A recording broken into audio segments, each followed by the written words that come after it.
many of you talk to yourselves? Just raise your hand. Okay, most of you you didn't raise your hand. You're sitting there going, no, I don't talk to myself.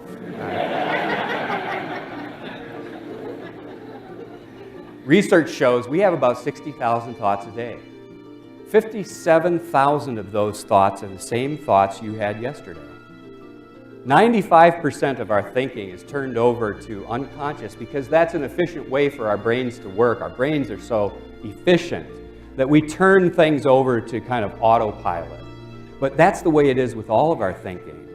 We're just not conscious of how we're delivering the same messages to ourselves day in and day out. And so it's interesting because we expect different results in our lives when we're having the same thoughts every day. So what's the key? Change your thoughts. There's nothing more valuable than the way we think, particularly about possibilities, about obstacles, and about innovation. Andrew Bennett helps people unlock the combined power of the heart and mind to create transformation. He began his career as Ross Perot's personal assistant and spent the next decade as a manager and leader with Perot's Fortune 500 company, EDS. In his last 2 years at EDS, he led a team in Australia, growing an account from $5 million to $65 million. As an entrepreneur, Andrew is founder and president of Bennett Performance Group, a consulting, training, and coaching firm working with leaders of organizations going through transformational change. For the past 2 decades, he has worked with organizations of all shapes and sizes in virtually every industry around the world. He has worked on nearly 40 significant organizational change initiatives. Andrew is a world-class magician. He has been studying, practicing, and performing for over 40 years.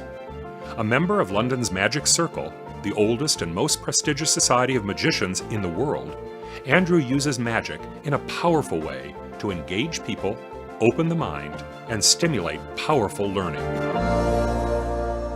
We begin with an inspiration. We want to create something. We're going to call this bowling ball. And then the picture starts to get more clear. Now this is where I invoke the classic magic word. You all know it. You ready? Ready? Abracadabra.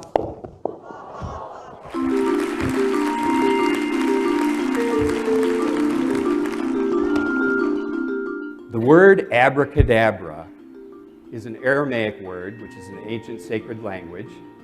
It means what I speak is what I create. Abracadabra can be a very powerful concept in your inner dialogue. What you speak is what you create.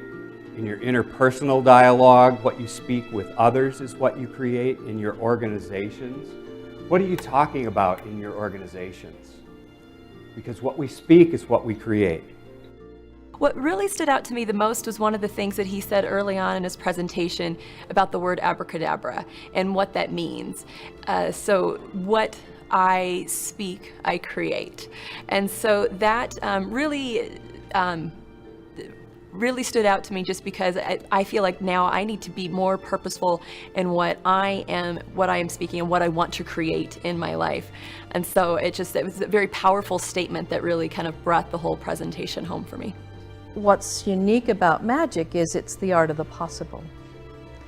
And I think it's a fantastic approach that someone like Andrew, who has lived and worked in the commercial world, and in fact worked in the same world that I work in, has brought his passion and his other profession of magic to bring it together. I was Ross Perot's personal assistant when I was 23 years old. And when I did magic for the office party that year, Ross came up to me and he said, "Andy,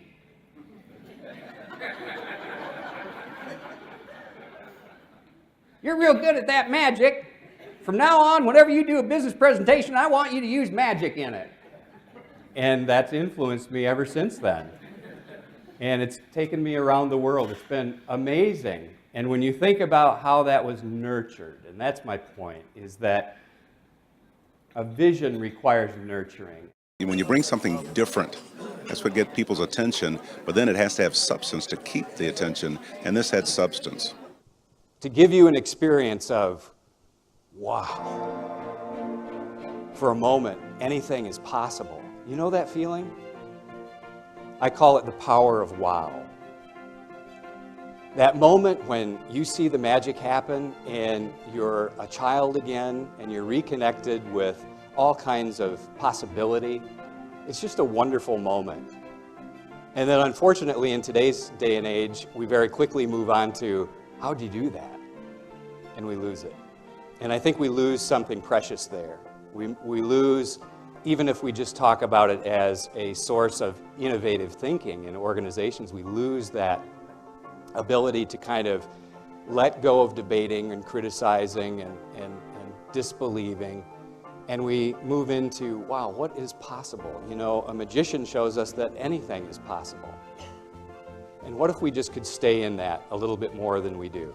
So we started with a container, a crucible. It's a place where people can be safe to bring their hopes, their dreams, their aspirations, where their self-imposed limitations burn away.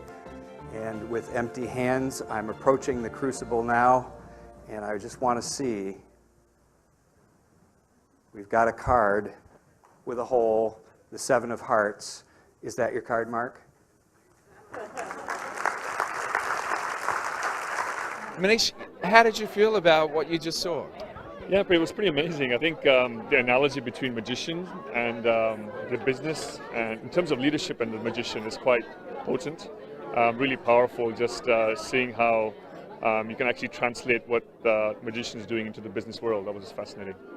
I've come to the conclusion that there's nothing greater that a leader can do than create a container that creates hope.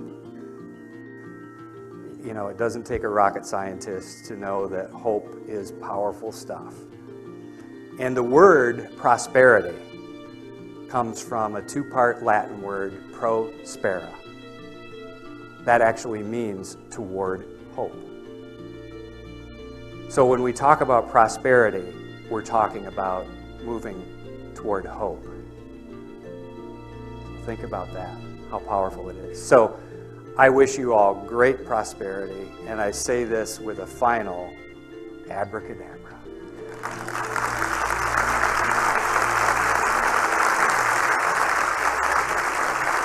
So, Tony, how was that presentation for you? Well, I've got to say it was one of the most inspiring presentations I've ever listened to. He's a great storyteller, and I love the way that he was able to relate the story of magicians and the process of change through his own personal story, but it was very real and very practical, and yeah, I've got about 10 pages of notes. Yeah, what are the key things that you'll take away from that? I think he took something that was quite simple in terms of, quite complex, but made it quite simple in terms of the structure, and it was really, really illuminating. This is my 3rd time seeing him, and I hope that I see him at least 30 more times.